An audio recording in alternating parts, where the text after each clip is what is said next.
এই 3000 বছর সময়কালের মধ্যে যে শক্তিগুলি ভারতবর্ষের শাসন কার্য পরিচালনা করেছিল তাদের মধ্যে অনেকেই ছিল বাইরে থেকে আসা কিছু শক্তি, আবার বেশ কিছু ক্ষেত্রে দেখা যায় তারা ভারতের মধ্যে থেকেই উত্থান হওয়া কিছু শক্তি ছিল।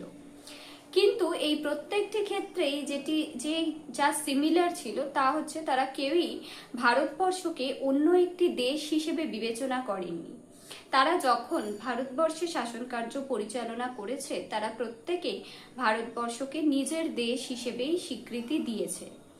শুধু তাই না, এই সময় ভারতীয়রাও থাকতে থাকতে তাদের ভালো গুণগুলোকে অ্যাডাপ্ট করে নিয়েছে এবং তারাও ভারতীয় সংস্কৃতির সাথে কিছুটা হলেও মিলেমিশে থাকতে পেরেছিল। ব্রিটিশদের ক্ষেত্রে এর অন্যথা হয়নি।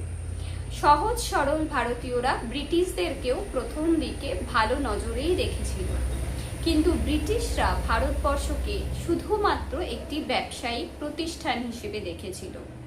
তারা প্রথমে ব্যবসার মাধ্যমে ভারতবর্ষে এসে ঘাঁটি তৈরি করেছিল। এরপর ধীরে ধীরে ভারতবর্ষের শাসন কার্য নিজের হাতে নেওয়া শুরু করে।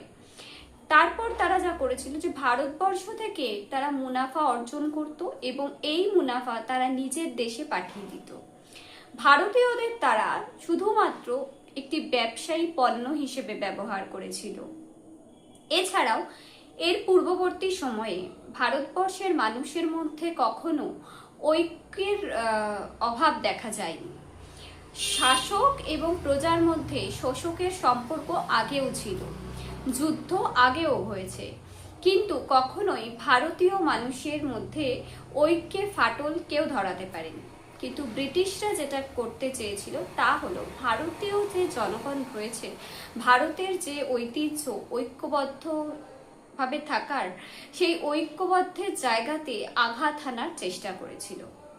ফলে প্রথম দিকে ব্রিটিশদের বিরুদ্ধে বিক্ষিপ্তভাবে সংগ্রামের সূচনা হলেও পরবর্তীকালে দেখা যায় একটি বৃহৎ স্বাধীনতা সংগ্রামের সূচনা হয়।